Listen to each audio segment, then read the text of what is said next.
A ring worn by a Hollywood icon left a trail of death and misfortune for everyone who touched it, from co-stars to lovers to thieves. Souvenirs swiped from the Gettysburg battlefield keep finding their way back in the mail, returned by people convinced a rock ruined their lives. And an ancient stash of gold vanished without a trace. The man who stole it, along with his family and generations after them, were plagued with terrible luck. These are real cursed artifacts said to bring death to anyone who owns them. And we begin with a tale from the very early days of Hollywood. Silent film star Rudolph Valentino's first lead role in 1919 launched him into stardom. And by the time he was filming a movie called Young Raja in 1922, he was a Hollywood heartthrob. But the movie flopped.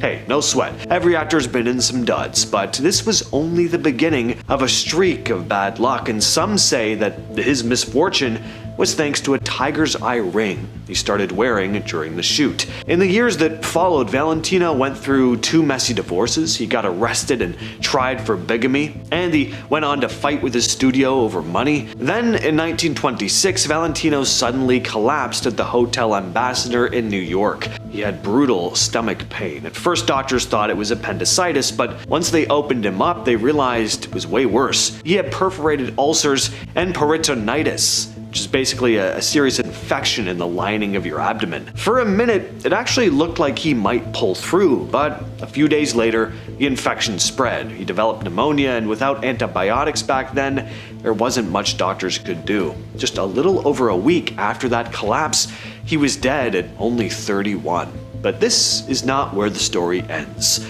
Not by a long shot. His fiancée, actress Paula Negri, started wearing the ring, and she ended up getting seriously ill. She gave it to her lover, singer Russ Colombo, who was then killed in a freak shooting accident. Colombo's best friend Joe Casino then took it, only to die after being hit by a truck. His brother Del took it next, and then it was stolen by a burglar. Lucky for him too, because that thief, James Willis, was later killed by police. He died with the tiger eye ring still on his finger. Today, the ring's locked away in an LA bank vault, which of course has been robbed since it's been there. People have been known to take rocks from the Gettysburg battlefield, thinking, it's just a harmless souvenir. But then they've mailed them back with desperate letters about all the terrible stuff that happened after. A park ranger named Maria Brady says the park regularly receives packages with stones, twigs, or dirt, and, notes like, "I took this and everything went wrong, please, I'm sorry." One guy returned 3 rocks in 2006 after a string of injuries, a divorce, and a prison sentence. Another person returned a single stone and wrote that they'd lost their job, gone through multiple surgeries, and had every relationship fall apart since taking it. The park doesn't advertise this stuff, but the rangers take it seriously. They've got a whole file full of apology letters. The Rainwoman is one spooky painting. There's something about it that just makes me feel off.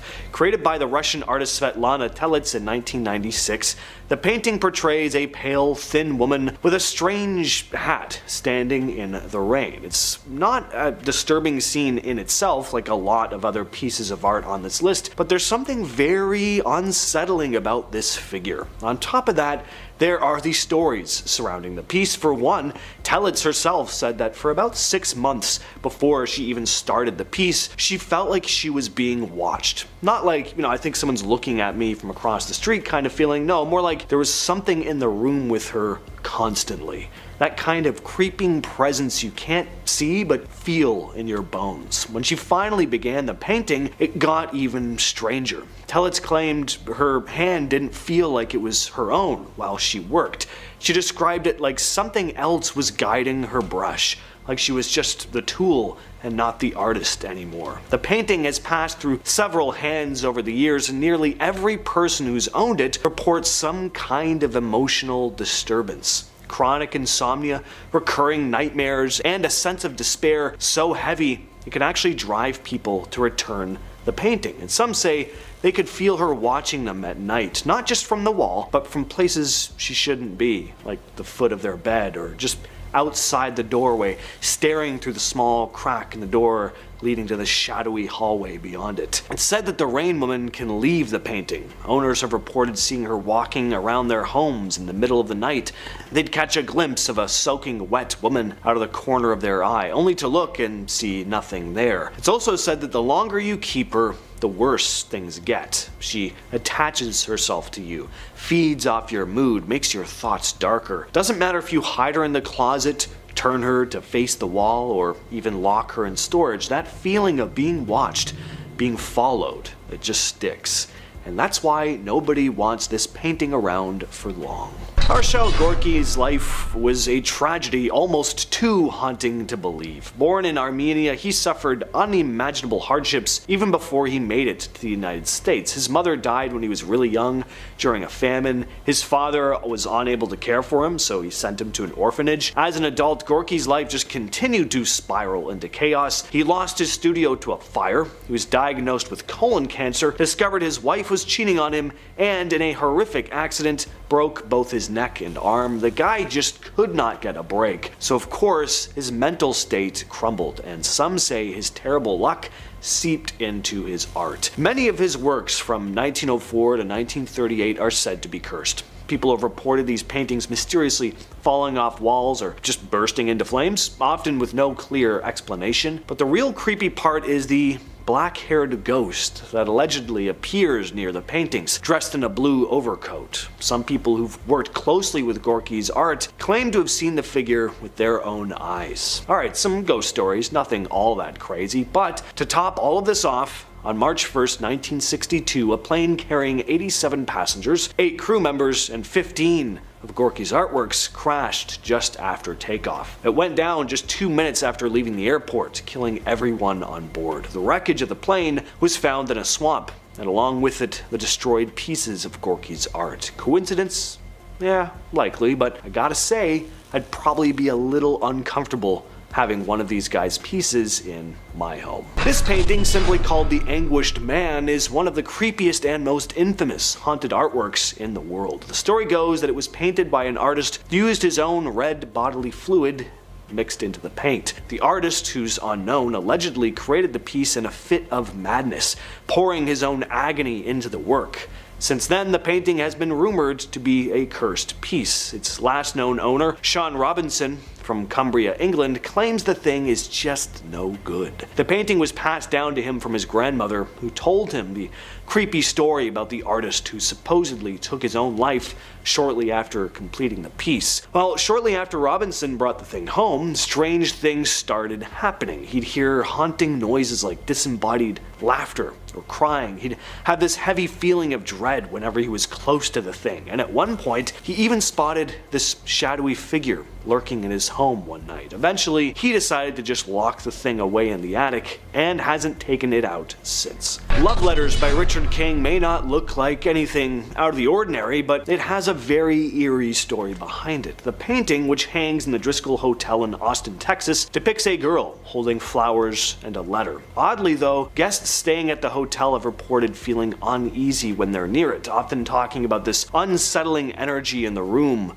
where it's displayed. Some say they've seen the painting's eyes follow them as they walk by. Others claim they've felt cold spots or heard faint whispers coming from the painting itself. But why is this? Well, supposedly this piece is haunted by the alleged spirit of a little girl who died in the hotel a long time ago. It's said that the girl's ghost is drawn to the painting, causing strange disturbances around it. It's not uncommon for staff to find the painting's frame slightly tilted, or noticing the girl's expression is briefly changed, as if there's some sort of entity trapped in the canvas. Mi Novia is not just a portrait. Its backstory is full of tragedy and despair. Created by the Filipino artist Juan Luna in the late 19th century, this piece is believed to depict Luna's wife, Paz Pardo de Tavera, but the story behind this piece is anything but romantic. Luna, in a fit of jealousy, tragically killed his wife in 1892, believing she was having an affair. But he didn't just claim Paz's life, her mother also died and her brother was severely wounded. The painting is said to be haunted by the spirit of his wife, vengeful and angry for the way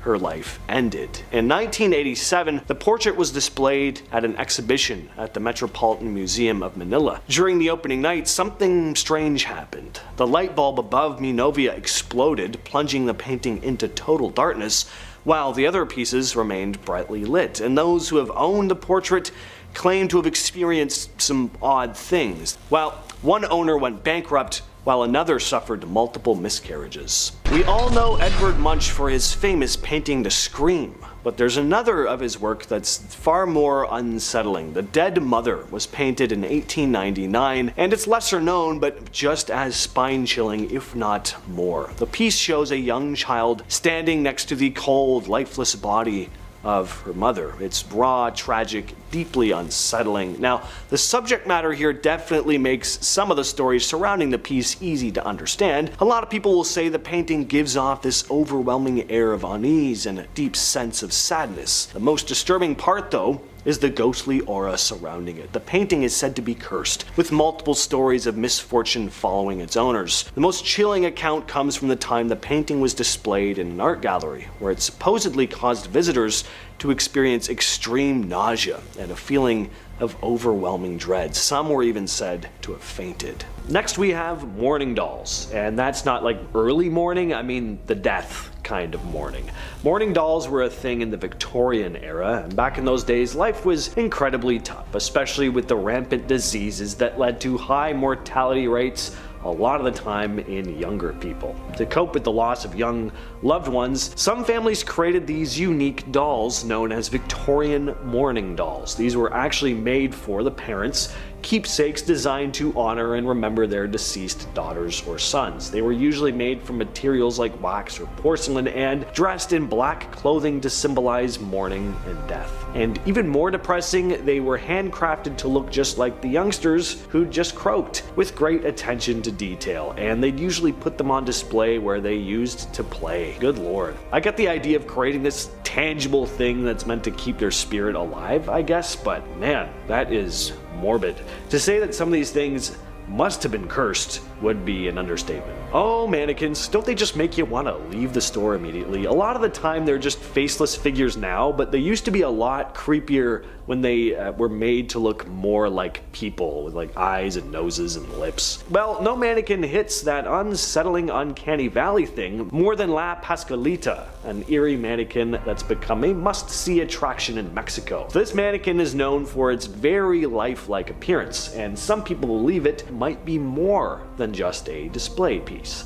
The story goes that La Pascualita was modeled after the daughter of the bridal shop's original owner. She tragically died on her wedding day after being bitten by a poisonous insect. Heartbroken, the mother commissioned the mannequin in her likeness as a way to remember her.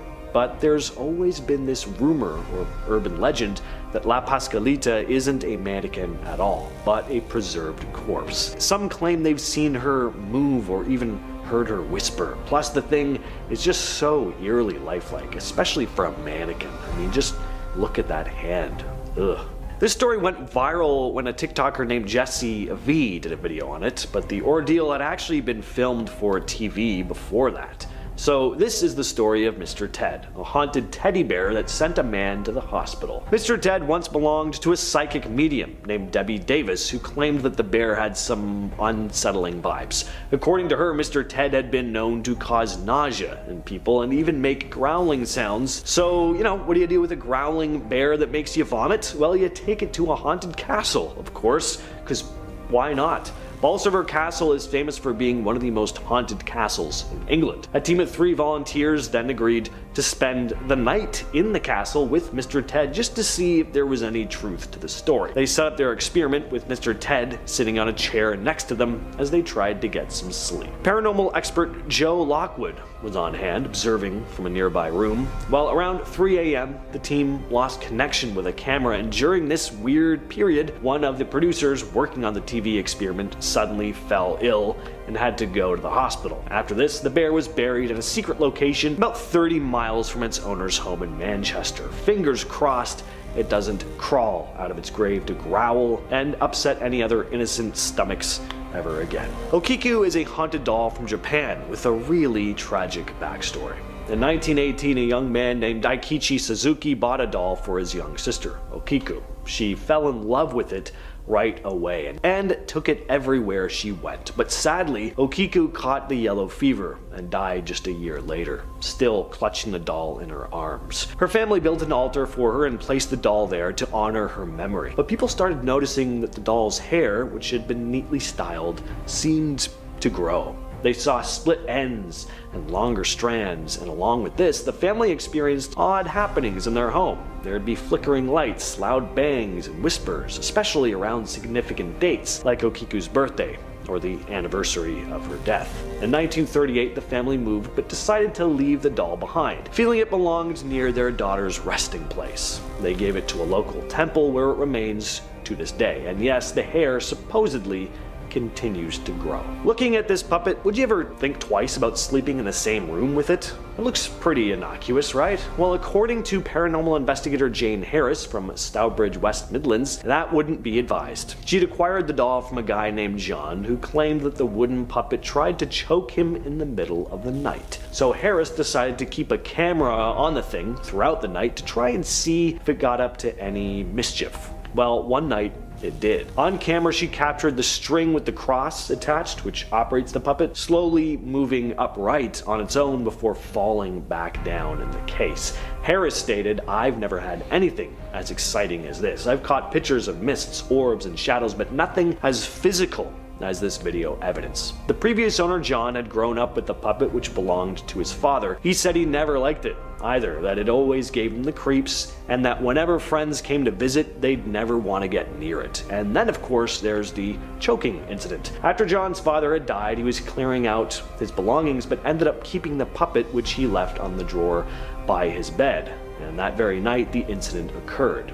He said, quote, "I was wide awake in bed and thought I saw a shadow move from one side of the window to the other, and worried something was trying to scare us. Then, without warning, my throat suddenly went really tight. I've never had anyone's hands around my throat before, so it was really scary. I tried to wake my wife, but it took her ages to come around. When she did, I remember looking straight at the puppet sitting on the drawer near our bed and realizing it was him." We've all heard of Robert the Doll. Well, how about a spooky first-hand account? This story comes from Reddit user Sublime Sloth, who posted this story along with a photo. They wrote, "Long story short, friend's sister went to the Robert the Doll exhibit in Key West and didn't believe the curse. Apparently flicked it off and took a photo without asking permission. Started having terrible luck. Photos messed up, eerie feelings of being watched, etc. This photo was taken after a conversation talking about how she felt that Robert was following her and had something to do with her string of bad luck. Someone jokingly took the photo after invoking Robert's name to see what would happen. 100% real and not photoshopped. She immediately wrote a letter apologizing to the doll the next day. Nightmare fuel. Had this photo for years and show it every time the topic of ghosts comes up." I don't know, what do you guys think of this one? Let me know in the comments. Did you get super sick of the movie Frozen 11 years back? God, that was over a decade ago. Well, at least you didn't have to go through what this next family did. In 2013, the Bedonia family in Houston brought an Elsa doll from the movie Frozen for their young daughter. Now, at first, everything was normal. The doll sang and said cute phrases from the movie just like it was supposed to, but then things started getting weird. According to Emily Bedonia, the doll started doing stuff like switching between English and Spanish, and for the next 6 years, the doll never once needed new batteries. Not that it even needed batteries at all, because apparently it would even say things when it was supposed to be off. So naturally the family decided they'd had enough of Elsa and her weird antics, so they decided to let it go. Good old 11-year-old joke. Anyway, they threw it in the trash, but none of this is the creepy part. A few weeks later, they found Elsa in their basement. They tried to get rid of it again, this time by putting it deep at the bottom of the trash bin right before the garbage was collected. Then they took a short trip out of town, thinking the doll was finally gone, but when they got back, Elsa was sitting in the backyard, like she'd never left. Now you'd think someone was just messing with them, but Emily pointed out that the doll had this distinctive mark from their daughter. The doll sitting in the backyard had that very same mark. This is Harold, full name Harold the Haunted Doll. and it's pretty easy to see why. I'd have some serious questions for whatever youngster would ever want to spend time playing with this thing. In 2003, a young man came across Harold at a flea market and felt this immediate urge to buy him for some reason. It was worn and shabby, but the man bargained with the seller and eventually paid $20 for it. But before he could leave, the old man selling the doll stopped him and insisted he hear the doll's eerie backstory. The man revealed that Harold was a gift he'd given to his own son, who tragically died shortly after receiving it. After his son's death, the old man kept Harold in his room, and that's when strange things began to happen. He would hear singing and laughter coming from the room when no one else was around. Frustrated and scared by the constant disturbances, the old man tried to burn the doll, but it wouldn't catch fire. The redditor decided to take the doll home anyway, and things got weird almost immediately. He started experiencing severe migraines, something he had never dealt with before. And a couple days later, his cat died. He began hearing the same voices and laughter that the old man had described as well. But even with all this happening, he decided to keep Harold, but he stuffed him in a suitcase, out of sight, out of mind. I guess he couldn't burn it, he already knew, but I would have definitely not kept it in a suitcase. I would have driven it out of town and left it in the woods. The Swamp Dolls. That sounds like a great name for a band, but you know, that's not where I'm going with this thing. So in 2014, police in Alabama stumble on a very odd scene in Bear Creek Swamp. They find 21 dolls, most of them antique porcelain, all stuck on bamboo stakes and standing upright in the middle of the swamp. The dolls were discovered on land owned by a timber company, but when the police tried to reach out to the company to get some answers, they never got a response. The police also tried to track down who put the dolls there, but they came up empty-handed. Now, this wouldn't be all that eerie if Bear Creek Swamp didn't already have somewhat of a spooky reputation. People who visit the swamp have reported hearing disembodied voices, seeing strange orbs, and even spotted unidentified creatures. There's also an old legend that says the swamp is haunted by a grieving mother who's endlessly searching for her lost daughter. But believe in ghosts or not, it's hard to deny that finding a bunch of old dolls on stakes in a swamp is kind of unsettling. What if some of the artifacts of our past aren't just relics of human history, but evidence of life beyond our planet? The gold of Toulouse is this ancient treasure that's been blamed for death, betrayal, and plain old bad luck for hundreds of years. The story goes back to 106 BCE, when Roman general Quintus Servilius Capio plundered a massive stash of gold and silver from the Gauls in Toulouse, which is modern-day Toulouse in France. There were about 15,000 talents, which would be worth billions today, but right after the general took it, everything went to hell. The treasure mysteriously vanished while being transported. Some say bandits stole it, others think Capio had just stashed it for himself. Either way, nobody saw it again. Then Capio's army was wiped out, and he was exiled from Rome, stripped of his citizenship, and fined so much it just ruined his family. People started saying the treasure was cursed, and Capio was just the first to fall. His descendants didn't fare any better. His son was killed during war, and his great-grandson was Marcus Junius Brutus, the same Brutus who killed Julius Caesar, and later took his own life after losing the Battle of Philippi. Back in 1857, during the Indian Mutiny, a British soldier named Colonel W. Ferris took what he thought was a valuable purple sapphire from the Temple of Indra in Kanpur. He brought it back to England, and pretty soon his life started to fall apart. His finances started to suck, his family members got seriously ill, and just bad luck seemed to follow them everywhere. At first, Ferris chalked it up to just life being life. You know, bad things happen, and sometimes, unfortunately, all at once. But after he loaned the gem to a family friend who later took their own life, he started to suspect that maybe something else was going on. By 1890, the gem had ended up in the hands of Edward Heron Allen, a scientist and writer. He was not a superstitious guy at all. At first, that is. But after he lent the stone to a friend who was immediately hit with a wave of bum luck, and later to a singer who claimed she lost her voice permanently after wearing it, Heron Allen started to wonder. He tried throwing it into a canal, but it was found and returned to him. Eventually, he sealed it inside 7 boxes with protective charms and locked it in a bank vault, leaving instructions not to open it until long after his death. The Regent diamond was discovered in India in 1698 by a slave who, according to the legend, cut open his own leg and hid the gem inside the wound to sneak it out. Before he could escape, though, an English sea captain found out, killed him, and sold the diamond. From there, the stone made its way to France and was bought by Philippe II, regent of France. That's where the diamond got its current name. It ended up in the French crown jewels and was worn by Louis XV, then Louis XVI, and Marie Antoinette. Considering both Louis and Marie ended up losing their heads during the French Revolution, people started calling the diamond cursed. It was stolen during the Revolution, turned up years later, and eventually ended up with Napoleon Bonaparte,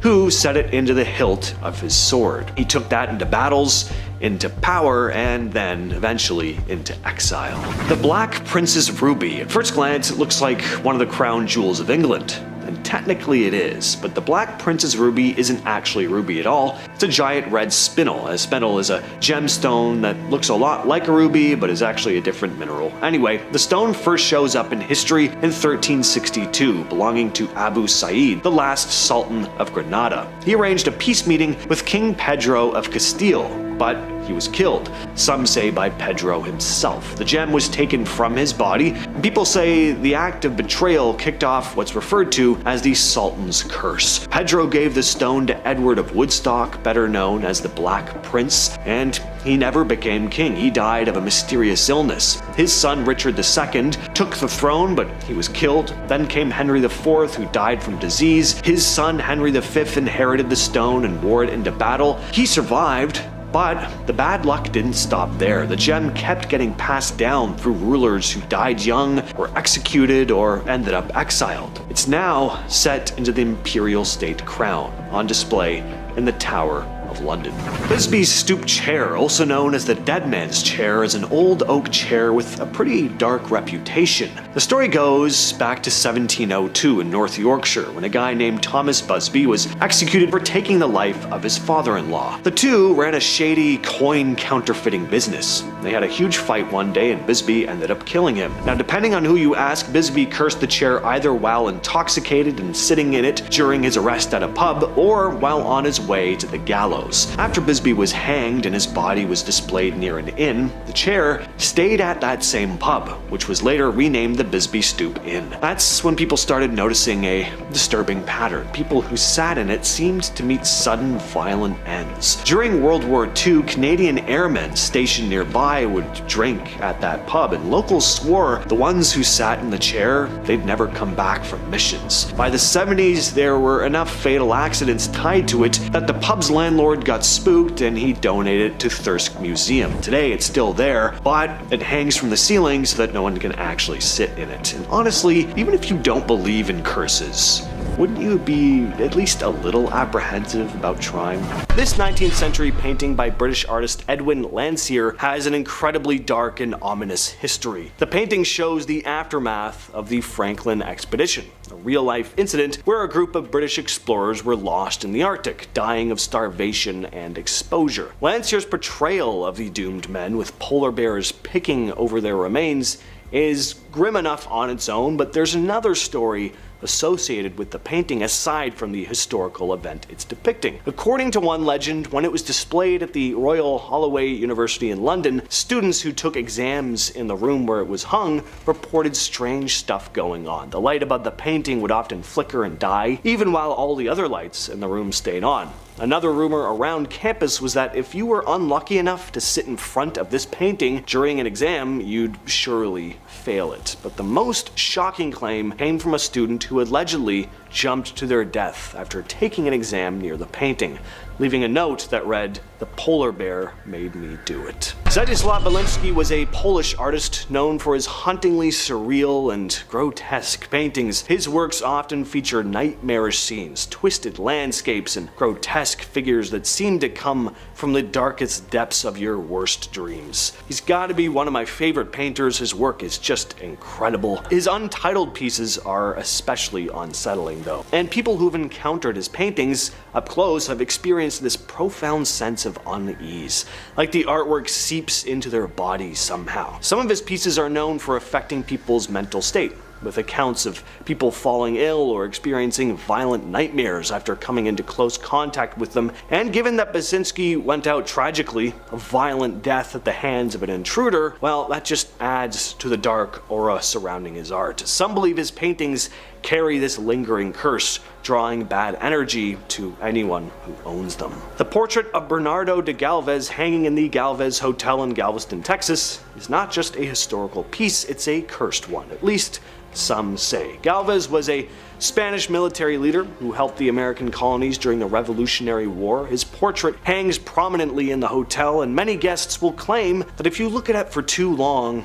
it has a strange effect on you. People say the eyes in the painting seem to follow them around the room, and some have claimed to see strange floating orbs around it. There's also a story about a guest who took a photo of the painting only to have their camera malfunction and captured nothing but a blur where the portrait had been. Apparently, that happens a lot, actually. If you don't ask Galvez's permission to take a picture of his portrait, it's said that your picture will come out blurry and distorted. The painting has such an eerie reputation that even the hotel staff are hesitant to go near it after dark. And this last one is true nightmare fuel, even without context. I mean, just look at this ugly looking piece. This garbage painting is called Pogo the Clown and was created by John Wayne Gacy, the notorious serial killer who performed as a clown at birthday parties. Need I say more? Well, I have to actually. Gacy, who would later be convicted of killing 33 young men, painted several clown portraits during his time in prison, and various other stuff as well. But this particular painting, though, it just has a bad vibe about it. A self-portrait of this evil, depraved man's alter ego. No one who's come into contact with this cursed artwork has kept it for long. A musician named Nicky Stone bought it back in 2001, and he regretted it almost immediately when his dog died and his mother got cancer. He gave the painting to a friend whose neighbor then died in a car crash, and this friend gave it to another friend who soon after receiving the piece attempted to take their own life. What if I told you the world's most terrifying artifacts aren't on display, but locked away in museum basements, hidden for a reason? From twisted mummies to cursed dolls, these are objects too dangerous, too disturbing, and too unexplained to ever meet the public eye. Hidden behind a secret door in Denmark's Little Museum of Nykøbing Falster, sorry, my Danish isn't very great, museum workers uncovered something straight out of a nightmare. A grotesque wolf-headed humanoid preserved with unnerving realism. During renovations in 2017, staff stumbled upon a concealed chamber containing crates, documents, and sketches belonging to the eccentric Cornelius S.C. Rotter, the building's mysterious former owner. Among his bizarre collection was this unsettling figure, carefully crafted from animal fur, bones, and disturbingly lifelike materials, sparking whispers of occult rituals and forbidden practices. Museum curators remain baffled, uncertain whether Rotter intended this creature as dark art, a ceremonial relic, or something far more sinister. Whatever the truth, it now remains locked safely away from public eyes, hidden in the back rooms, perhaps for our own protection. Hidden away in a museum's shadowy back room sits a grotesque artifact that blurs the line between myth and nightmare. The skeletal remains of what can only be described as a centaur, a creature straight out of ancient Greek legend. Discovered tucked away behind locked doors in a European curiosity museum, this bizarre skeleton immediately sparked wild rumors about its origins. Constructed with startling anatomical precision, the piece seamlessly combines genuine human and equine bones, fueling unsettling theories of secret experiments or occult rituals conducted centuries ago. Museum insiders have hinted that the skeleton's origins trace back to an obscure 18th century collector known for his obsession with mythological hybrids, though details remain intentionally vague. Whether a twisted scientific hoax or a dark artifact with a genuinely cursed past, one thing's clear: there's a good reason it's being hidden far from the eyes of the public. Tucked away in a dimly lit museum storage room, hidden from public view, stands an artifact so strange it immediately sparks a sense of dread. A skeletal creature with oversized, almost alien features, known simply as the Atacama skeleton. Originally discovered in Chile's Atacama Desert, early tests baffled researchers due to its tiny size, elongated skull, and startlingly abnormal anatomy. fueling wild theories that ranged from extraterrestrial life to ancient curses. More detailed analysis eventually confirmed it was human, yet the mutations that warped its bones remained an eerie mystery, some speculating that ancient rituals or secretive experiments were involved. Now locked away behind closed doors, the skeleton remains a haunting relic, too unsettling to display openly, too intriguing to completely discard. Hidden deep within a museum's forbidden archives lies an artifact straight from your darkest childhood fears, a tiny, grotesque mummy known ominously as the Pixie specimen. Recovered by a private collector known as Alex CF, this bizarre creature has sparked unsettling debates about its origins. With its shrunken, shriveled body, disturbingly lifelike features, and remnants of fiery red hair, it appears horrifyingly genuine. Some speculate it was crafted as a macabre Victorian curiosity, while others believe it to be physical evidence of mythological beings like fairies or pixies secretly studied by occult societies. Locked away and rarely mentioned publicly, the Pixie specimen remains shrouded in secrecy, its unsettling presence haunting museum curators brave enough to enter the back room alone. Hidden in a dark museum storeroom lies an artifact so terrifying it feels plucked straight from sailor legends, known as the Fiji mermaid. Originally displayed in sideshows during the 19th century, this particular specimen is among the most unnerving ever discovered. Combining the dried upper torso of a monkey with the scaly body of a fish, its grotesque, glassy-eyed stare has sparked rumors of dark rituals, curses, and sightings of real aquatic humanoids. Sailors once believed owning a Fiji mermaid brought storms, shipwrecks, and madness, making museums hesitant to place them openly on display. Locked away, carefully hidden from public view, this creature now sits silently, fueling chilling whispers about what else the seas and secret museum storerooms might be hiding. In 2017, police found something they were never expecting to find in the basement of Joshua Seguin, a pool filled with sharks, the majority of which were alive. There were 7 live sandbar sharks, 2 dead leopard sharks, and a dead hammerhead. He'd been intending to sell them. All of this was discovered after he was arrested in Georgia for driving without a license. Police found a bunch of baby sharks in a tank in the bed of his truck. Joshua admitted that he was transporting them back to New York, where he was going to sell them under his business name Aquatic Apex Life. And he also revealed right away that he had more sharks in his basement, so at least he was honest. When a new homeowner decided to explore the basement of his recently purchased house, he came across a pile of heavy bricks on the floor. Curious as to what they were doing there, he decided to move them out of the way, only to find that they were weighing down a trap door. He slowly opened it and discovered that there was an 8-foot deep by 4-foot wide cement well filled with murky water. Instead of digging deeper into the mystery, the guy snapped a few photos of it. A doll that changed into a horrifying ghoulish nightmare, almost as if it actually aged. A teddy bear that sent a man to the hospital, a lifelike mannequin that may be more than just an eerily realistic sculpture. These are cursed dolls that even Ed and Lorraine Warren would have been terrified of. This first story was making its rounds on the internet for a while, the doll that aged. So it all started with a regular baby girl doll that a young girl played with every day, but as time passed and the girl grew up, she played with the doll less and less, until eventually it was tucked away in the attic and forgotten about for over a decade. Sounds like the beginning of like Toy Story, but this is kind of like the horror version. So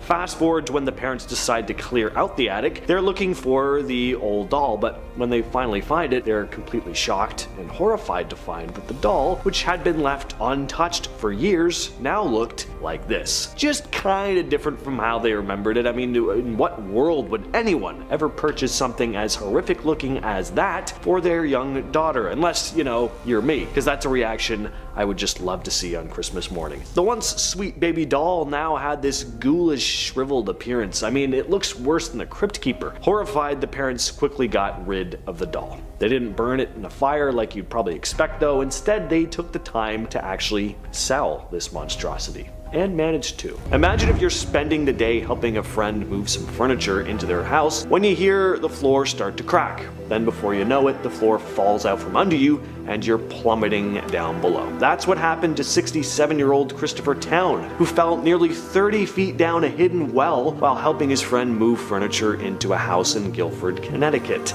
The flooring gave way beneath him, sending him splashing into the cold water below. How horrifying is that? Town said he heard a crack and looked down to see the floor giving way underneath him, and then he was just falling. The well had been covered up during renovations done to the house built in 1843. The Guilford police explained that the well was once outside the home, but after an addition was made in 1981, it was concealed under nothing but wood flooring, which is insane. When firefighters arrived, Town was unable to touch the bottom of the well. He was just clinging to the stone walls, trying not to drown, and with temperatures dropping, he was becoming increasingly hypothermic. But rescuers were able to pull him out, and luckily he only suffered some minor injuries. He probably wasn't going to be helping anyone move after that, though. In 2015, an elderly man named Klaus Dieter F. was found to have been hiding an army tank in his basement. And I know, whatever, like who doesn't have a 40-ton army tank sitting in their basement just in case of emergency, right? But this wasn't just any old tank. It was a German World War II Panther tank. Along with that, he had a stockpile of ammunition, firearms, and an 88mm anti-aircraft cannon. German authorities had raided his home, and he received a hefty fine and a 14 months prison sentence. Apparently this guy didn't just leave the tank sitting there either. He'd occasionally drive it, and even used it to plow snow. To be fair though, if you had an army tank and a big enough property where you could drive it around, wouldn't you? I guess you'd have to have a pretty large property though, if you got a freaking army tank and a cannon sitting in your cellar. In 2010, a family in Telford, Shropshire were having a few drinks and celebrating Good Friday when they decided to peek under a metal grid in their Victorian home. Pat and Diane Farla had been wondering what was under the grid for a few years, and they finally figured, why not? Let's just check it out. So their son Gareth and his uncle Matthew removed the grid and crawled into it. What they found was a nearly 200-year-old chapel sitting right under their house. Matthew told reporters, "The first thing we came across in the middle of the basement was an old open chest, and in it were old newspapers and bottles dating back to the 1930s. There were also hooks hanging from the ceiling which could have been used to hang meat. Hopefully, at one end of the cellar was a sort of mesh or cloth which was damp. There were also some sort of brick seats around the walls which looked like something you might find in a church." Now, this was a pretty amazing discovery. Not at all what they had been expecting to find, but they were also a little spooked and even wondered if they'd accidentally released some sort of spirit into their home. Gareth went on to say, "After we discovered the basement, we went back upstairs and were taking some pictures. We took a picture of Matthew's pregnant girlfriend Karen. When the pictures came out, there was something white on the photo right by her belly. My mother thinks it's an orb, as the rest of the picture is clear apart from her belly, and my Nan Peggy is quite superstitious and she thinks it could be something there. It could just be a coincidence, but it seems quite strange." People with shark phobias often stay out of the water, and whether it's the ocean, which makes sense, or lakes and pools, which is irrational, but hey, at least it's still water. One place people who are deathly afraid of sharks feel safe though is on land. And at home, I mean, you'd never even fathom finding a shark, right? But the London hammer is one of the most famous out-of-place artifacts. It was found in 1936 in London, Texas, by a couple named Max and Emma Hahn while they were out exploring. They found the hammer embedded in a rock formation that was estimated to be around 100 million years old. The hammer itself looks surprisingly modern though. It has a wooden handle and a metal head, which, when examined, seems to be made of iron and steel, materials that weren't supposed to be around during the time the rock was formed. The rock surrounding the hammer was found to be from the Cretaceous period, a time when dinosaurs roamed the earth, long before humans or even advanced tools like this hammer were believed to have existed. There are some pretty wacky but fun ideas about the hammer, one being that it could be a remnant from a future civilization that somehow ended up in the past and accidentally left the tool behind. Now we head back to Egypt with the discovery of an ancient Roman city in Luxor. The news about this incredible find was announced back in January of 2023. Egyptian archaeologists found a very well-preserved Roman city in Luxor, dating back to the 2nd and 3rd centuries CE. It's now been described as the oldest and most important city found on the eastern bank of Luxor by Mustafa Waziri, head of Egypt's Supreme Council of Antiquities. The archaeological team unearthed a whole whackload of these ancient structures, including residential buildings, offering insights into how people lived during that time. There were also the discovery of 2 pigeon towers used for housing carrier birds, meaning this city was very likely involved in communication networks at the time. There were also metal workshops found in the city that contained whole collections of artifacts of their own, pots, tools, and a collection of bronze and copper Roman coins. Next up, we have the 4,500-year-old tomb. This is another recent 2024 archaeological discovery. I really tried to fill this list up with new stuff. So this discovery was made about 20 miles south of Cairo. Egyptian and Japanese archaeologists stumbled on an ancient Egyptian tomb carved into rock over 4,000 years ago. I always say stumbled on, like these archaeologists are just kind of walking around and they're like, oh, it's an ancient tomb. Obviously, there's more that goes into it than that. It's just the easiest way for my brain to wrap my head around it. They stumbled on it. So anyway, the tomb was carved into rock over 4,000 years ago, dated back between 2649 and 2150 BC. The tomb contained a whole bunch of graves and artifacts from different historical periods. During their excavation, the team unearthed a bunch of treasures. There were human remains buried alongside a vividly colored mask, a burial site from the 2nd dynasty, and an incredibly well-preserved alabaster vessel from the 18th dynasty. In the tomb, there were also 2 terracotta statues depicting the ancient Egyptian goddess Isis and Harpocrates, along with a stela with a man's name encrypted on it, a man named Heroides. I think that's how you pronounce it. You've all heard of the Moai statues on Easter Island before, I know, but just last year, archaeologists found a new one. This new statue adds to the nearly 1,000 that have already been found on the island. This latest statue was uncovered in a dry lake bed, the only one to be found in that location.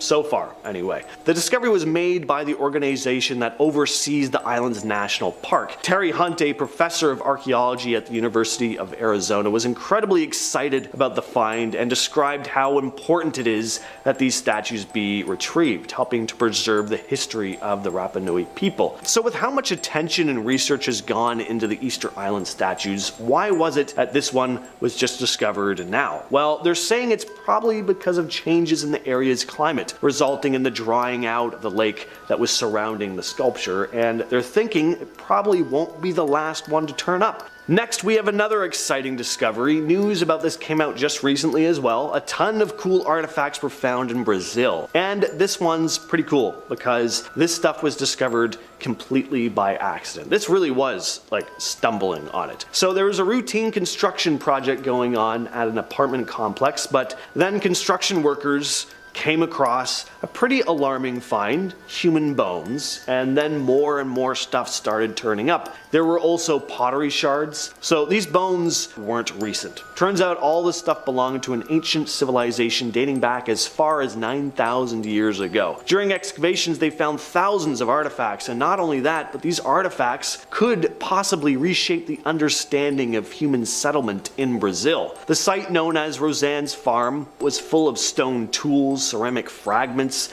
decorated shells, and bones, which was excavated over the course of 4 years of intense digging. And in total, 43 human skeletons and more than 100,000 artifacts were uncovered. Archaeologists unearthed remnants of a group that existed around 8,000 to 9,000 years ago, meaning that humans moved into the region much earlier than previously believed. The leader of the excavation stated the discovery could, quote, completely change the history of not just the region, but all of Brazil. End quote. This finding may totally change the way we look at the timing and the roots of human migration into the Americas from Asia, which is pretty cool. And we're finishing off the list with the finding of a mysterious Anglo-Saxon artifact, again just in January of this year, in Langham, England. A treasure hunter made a pretty cool discovery with a metal detector. It was a small artifact made of gilded silver. It was just under an inch in diameter and 0.3 inches in height. Apparently it dates back to the 8th century. century. It also has an image of an animal engraved on top, along with Celtic knot-like patterns. Not entirely clear what the object is. The Portable Antiquities Scheme, who are responsible for recording finds like this, noted the thing is similar to other items discovered in the same time period, but this one stands out because of its size and its design. Historian Helen Giek speculated that the spiral pattern on the artifact looked a lot like Celtic designs, and that the animal depicted could be a horse. Definitely what it looks like to me as well. The Black Orlov diamond is one of the most famous cursed gems in the world, and the story behind it is brutal. The story goes that it was stolen from a Hindu temple in southern India, where it had been used as the eye of a statue of the god Brahma. The moment it was taken, the gem was supposedly cursed by a priest who caught the thief in the act. From that point on, death and disaster seemed to follow whoever owned it. In the 30s, a New York diamond dealer named J.W. Paris took the gem to the US to try and sell it. Not long after, he ended up jumping to his death from a Manhattan skyscraper. Then two Russian princesses who owned the diamond, they also took their own lives within a few years of each other. Eventually, a diamond dealer named Charles F. Winson bought it, had it recut and mounted onto a brooch with dozens of white diamonds. Some say he did it to break the curse, but that part's just speculation. The gem still exists though. It's been on display at a number of museums, including the Smithsonian.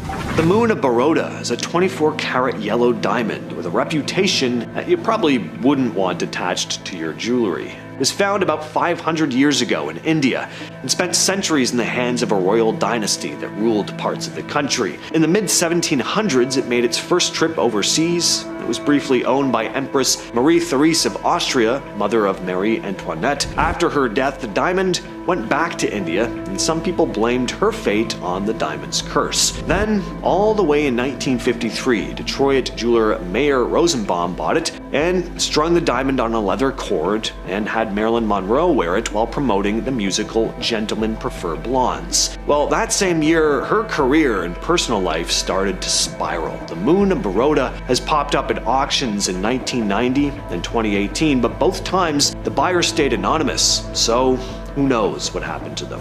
The Conjured Chest, also called the Death Chest, is a plain-looking wooden chest sitting in the Kentucky History Museum, but its backstory is anything but plain. It all goes back to the 1830s in Kentucky, when a man named Jeremiah Graham had a chest built by an enslaved man named Remus. The story goes that Remus, along with other enslaved workers, was forced to make it and never got paid for his work. So, allegedly, he did what anyone would do in that situation, and he just cursed the thing. The first victim was Graham's own son, who died under mysterious circumstances. After that, the chest supposedly racked up quite a body count, at least 16 people over the decades, with deaths ranging from sudden illnesses to freak accidents. Some families even tried putting a Bible inside it to kind of cancel out the curse, but that didn't seem to do much. Eventually, the chest got such a reputation that it was donated to the Kentucky History Museum, where it's been sitting ever since. The Thule Papyrus is a mysterious artifact that some believe could document an ancient encounter with extraterrestrial beings. The story begins in 1933 when Alberto Thule, a curator at the Vatican Museums, discovered a roll of papyrus in Cairo. This document supposedly dates back to the reign of Thutmose III, around 1480 BCE. After Thule's death, the scroll suspiciously vanished. And years later, Italian Egyptologist Boris de Rachowiltz claimed to have found a transcription of the Thule papyrus, and according to his translation, the text describes a bizarre event. On a winter day, a disc appeared in the sky, approximately 164 feet long and 16.5 feet wide. The disc reportedly emitted a foul odor and had no visible head. As it approached, people were so shocked that they hit themselves in confusion. Then more discs appeared, shining brighter than the sun, followed by fish raining down from the sky. Pharaoh ordered incense offering to calm the Egyptian god of Amun-Ra and mandated that the occurrence be recorded for posterity. The Ica stones, which come from the Ica province in Peru, are made up of a type of volcanic rock. They vary widely in size. There's small palm-sized pieces to massive boulders over 1.5 feet across. What's interesting about these stones is what's carved on them. They seem to depict an unknown ancient civilization with with astonishingly advanced technology. The figures are shown in scenes with all this complex technology and medical practices. Some stones depict surgeries like heart and brain operations, C-sections, organ transplants. There's also images that suggest knowledge of astronomy, with figures looking at the stars through telescopes, and carvings of flying machines and spaceships, or at least what looks a lot like them. So how could a civilization capable of such advanced technology have existed so long ago, and how is there no physical evidence of them outside of the images carved on these stones? No ruins, no artifacts, no remains have surfaced to support the existence of this society. So are these genuine relics of a long-lost civilization, or are they just hoaxes? The Drapa stones are a series of mysterious artifacts that some claim are around 12,000 years old. These granite discs are said to feature inscribed markings that tell the story of an extraterrestrial crash landing on Earth. According to the legend, in 1937 an archaeological expedition in the Bayanhar Mountains in China, led by researcher Chi Pute, discovered 716 of these discs, along with the remains of beings with thin bodies and large heads. The story goes that after years of study at the Academy of Prehistory in Beijing, Chinese archaeologists managed to translate the markings. They said that the discs were created by extraterrestrial beings following a crash. Their research was published in an academic journal by one of the archaeologists named Su Nui, but the findings were highly criticized, and Nui was met with so much ridicule that he eventually just left the country, starting a new life in Japan, where he died shortly after. The Drapa stones are said to measure about 1 foot in diameter and feature 2 grooves that form a double spiral around a central hole. The hieroglyph-like symbols are claimed to be visible only with a magnifying glass. Now, for a long time they were forgotten, but in 1966 the story of the stones resurfaced when a Soviet journalist with a name I cannot pronounce published an article claiming that the discs contained metals like cobalt and acted as electrical conductors, even producing a humming sound when placed on a special turntable. Till this day, though, we don't know where the stones are or if they really did exist. The Wandjina are figures in Aboriginal Australian culture known as cloud and rain spirits. You can find their rock art in the Kimberley region of Western Australia, with some paintings dating back around 4,000 years. According to local legends, the Wandjina came to Earth to create, teach, and guide the Aboriginal people. Eventually they disappeared, with stories saying some went underground while others returned to the sky, appearing as moving lights at night. What's really interesting is how the Wandjina are depicted in the artwork. They're drawn with big eyes and light skin, which looks very similar to the classic gray alien images many describe in modern UFO encounters. So it makes you wonder, were these ancient spirits inspired by actual alien encounters? The Thule papyrus is a really cool find. The story starts back in 1933 when Alberto Thule, who is a curator at the Vatican Museums, discovered a roll of papyrus in Cairo. This document is said to date back to the time of Pharaoh Thutmose III around 1480 BCE. But here's where it gets really strange. After Thule passed away, this scroll just vanished without a trace, and years later an Italian Egyptologist named Boris de Rechewaltz claimed he'd found a transcription of the Thule papyrus, and according to his translation, the text tells an incredible story about a day when a large disc appeared in the sky. This disc was about 164 feet long and 16.5 feet wide and gave off a really awful smell. Then more discs kept appearing, shining brighter than the sun. The pharaoh ordered incense offerings to appease the Egyptian god Amun-Ra and commanded that the event be recorded for future generations. Thus, we now have the Thule papyrus.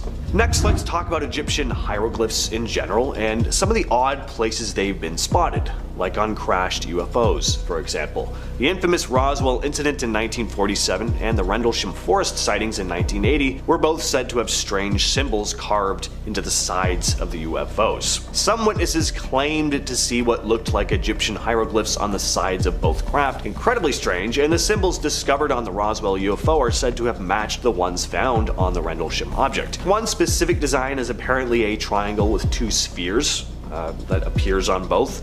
So why would UFOs have Egyptian-looking symbols etched into them? In the Dendera temple complex, there's a famous relief with an image dubbed the Dendera Light. The image depicts a snake emerging from a lotus flower, seemingly held up by a pillar with human arms at the end. But you gotta look more closely to see that. What's immediately obvious to us modern folks is that this looks a lot like a giant light bulb, specifically a Crookes tube, an early type of light bulb that was invented in the 19th century. There's a pretty uncanny resemblance, really, but is it just a coincidence, or is this ancient artwork actually depicting a piece of advanced technology? Another interesting thing about this one, the specific room featuring the Dendera light is the only one in the entire temple with no evidence of fire-burning lamps. In every other part of the temple, archaeologists found residues from what looked to have been lamps, but not here. So if the room was completely dark, how did the ancient Egyptians light it up? And why would they go to the trouble of carving such an elaborate image if it was just going to be hidden in darkness? Well, maybe the room wasn't pitch black.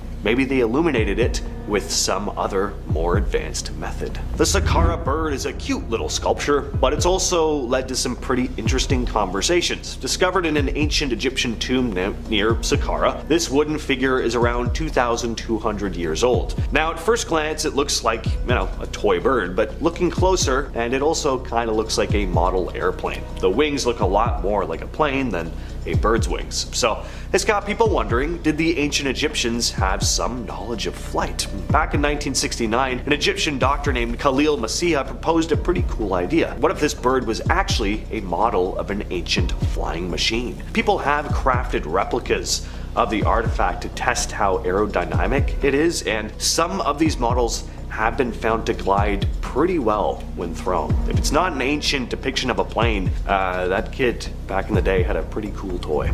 Well, we're talking about another find in Saqqara. Near the Pyramid of Djoser, archaeologists came across 24 coffin-shaped black boxes carved from solid Aswan granite. This rock is incredibly tough, so tough that even modern tools have trouble scratching it. So, the fact that some of these boxes have intricate hieroglyphs etched into them is pretty impressive. Not only that, but each box is massive, weighing over 100 tons. Some people think the craftsmanship is so advanced that it feels impossible for ancient Egyptians to have done it alone. And for those who believe in alien involvement, there's a theory that these designs came from somewhere else or were inspired by something advanced. And of course, I can't do this list without talking about the Great Pyramids themselves. Now, while I'm of the belief that ancient Egyptians were just crafty and way ahead of their time, even I can't deny how enticing the idea of extraterrestrial beings assisting in their creation is. Now, aside from how incredible the pyramids are and the mystery surrounding how they were built, we also gotta talk about where they're positioned. The three main pyramids are aligned in a way that closely matches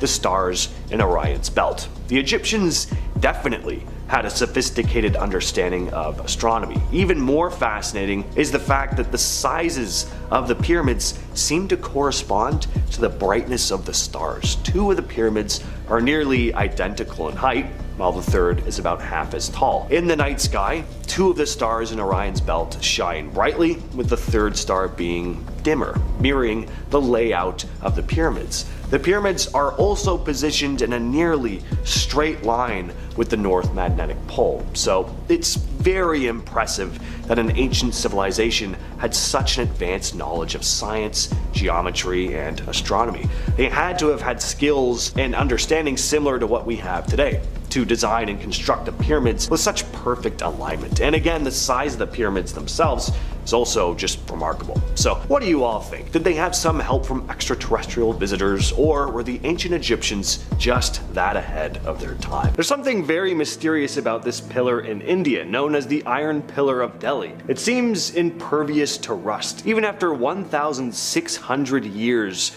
of being exposed to the elements. The pillar dates back to the Gupta period around 375 to 413 AD, and the fact that it doesn't rust is pretty impressive. Building something like this would have been challenging without advanced technology and precise chemical treatments. Standing about 23 feet tall and weighing over 6 tons, the pillar was first erected in Udayagiri and later moved to its current location. It bears an inscription in Sanskrit praising a king named Chandra. believed to be Chandragupta II. The pillar's been exposed to harsh weather for centuries, but it's still mostly rust-free. It turns out that the iron used in the pillar was made of mesowite, which is a compound of iron, oxygen, and hydrogen which helps protect the iron from rusting, but the method they would have used to achieve this is still a mystery and makes some people wonder if certain ancient civilizations had access to technology far beyond their or even our time.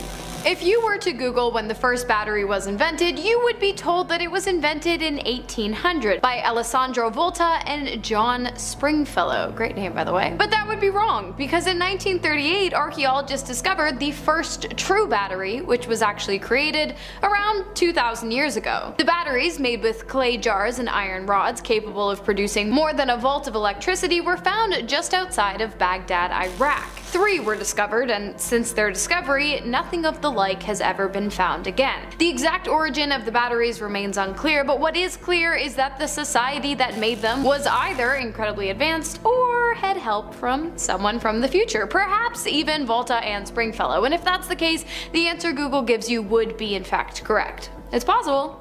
Anything's possible. The Saqqara bird is a small wooden artifact that was found in an ancient Egyptian tomb near Saqqara. It's about 2,200 years old, and at first glance, it's a bird. But when you look a little closer, you might notice that it looks a lot like a model airplane.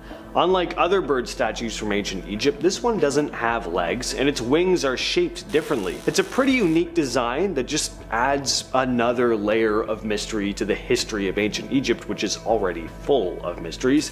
Did ancient Egyptians know something about flying? Back in 1969, an Egyptian doctor suggested that the Saqqara bird might be an ancient model of some sort of flying machine. People have even made replicas of it to see if it could fly, and some of these models do glide pretty well when launched. Now, most archaeologists think the thing was just a toy, but I mean, what if they did know more than we give them credit for? Or what if someone far in the future managed to pay them a visit, and some ancient Egyptian sculptor based this small wooden piece off of a strange, unexplained object they saw gliding overhead one day? If Antarctica was discovered in January of 1820, then tell me, why did it show up on a map created in 1513? The Piri Reis map, to be exact, created by Turkish admiral and cartographer Piri Reis. While the map doesn't outright say the word Antarctica, many people believe the landmass located at the bottom right corner to be representative of the continent, about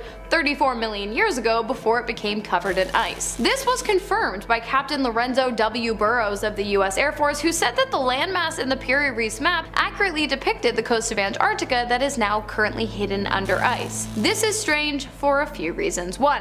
How did Piri Reis know about Antarctica? And 2. If Antarctica froze 34 million years ago and the map was made in 1513, how did Piri Reis know about its formerly subtropical climate without the use of modern day technology? Is this guy a time traveler, and if so, did he travel backwards or forwards to learn this information? Locked away in a museum's hidden chambers lies a chilling reminder of humanity's ancient past, the shockingly preserved body of the Tulland man. Discovered buried deep in a Danish peat bog, this 2,400-year-old Iron Age sacrifice victim looks disturbingly fresh, as if frozen in eternal sleep. Thanks to the bog's unique chemistry, scientists were not only able to determine exactly what his final meal was, but they could even lift his fingerprints after thousands of years. The rope still tightened around his neck suggests a grim, ritualistic end, fueling unsettling stories about ancient curses or vengeful spirits connected to his death. Museums carefully restrict access to him, afraid not just of damaging this priceless artifact, but perhaps wary of something darker lingering around the Tulland man's eternal resting place. Buried deep inside the vault of an undisclosed museum lies a chilling artifact you'd hope never to encounter, a bizarre, two-headed, bat-like creature preserved with disturbingly lifelike realism. Known simply as the dual-headed bat,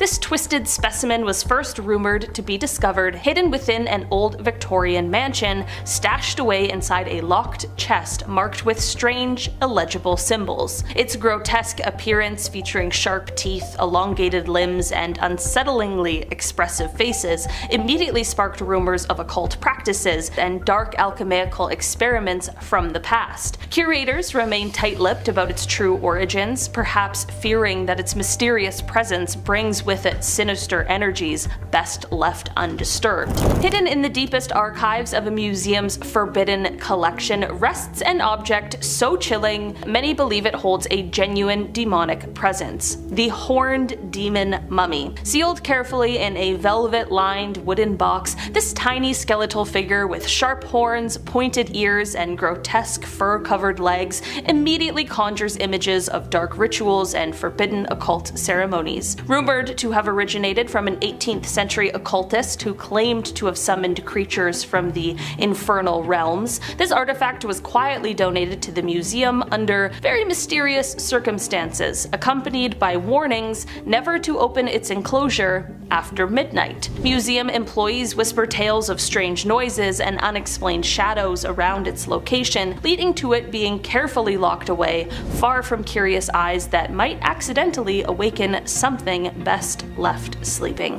Hidden deep within a museum's secret storeroom sits Sydney Knows, an antique fortune-telling machine with a reputation darker than its cheerful, painted smile would suggest. Originally popular in the early 20th century arcades, visitors would insert a penny and eagerly await Sydney's predictions printed on small cards. But soon, unsettling stories emerged. Sydney's predictions often came disturbingly true, frequently foretelling accidents, illnesses, or tragedy. Some visitors claimed the doll's eyes would follow them, and whispers circulated of late-night workers hearing laughter or seeing Sydney operate without being activated. Frightened by the growing legend, museum staff quietly removed the machine from display, locking it securely away, though some still wonder if Sydney already knows exactly what awaits those who disturb him again.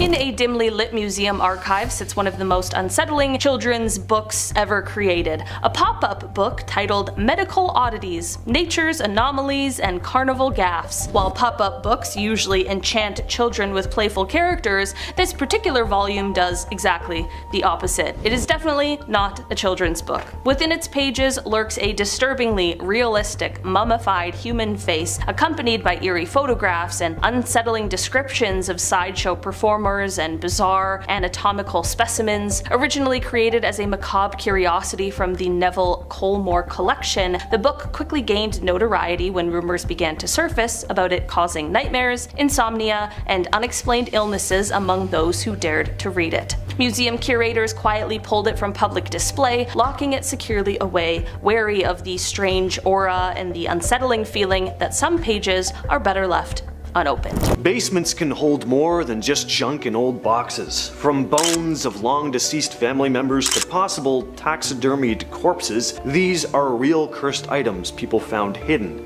in their basement. This first story is absolutely wild. So imagine moving into the home you grew up in and finding bones buried under it. And not just any bones, but the bones of your father, who'd been missing your entire life. That's exactly what happened to a New York man named Michael Carroll. For years, Michael Carroll wondered about what happened to his father, George Carroll, who went missing in 1961 when Mike was just under a year old. His mother's story was always changing. She gave him the classic, oh, he left for cigarettes and never came back line. Later, she changed it, saying he went out to take the garbage and never returned. She even told him he left for a woman he'd met while serving in the Korean War. Now, after his mother passed away in 1998, Mike bought his mother's home, the home that he grew up in. He then consulted with psychics. One of these psychics pointed to a spot in the basement at one point, saying, I feel this energy coming from here. And years later, using ground-penetrating radar, he confirmed that there was something buried 6 feet below the house. Mike began drilling through the basement floor, and you can't make this up, it was on Halloween that his sons made the grim discovery: human bones. Authorities soon identified the remains as Michael's father's, who died from blunt force trauma. Now, Mike had mixed emotions, saying, we found him, and now it opens another bag of worms as far as 1,000 questions.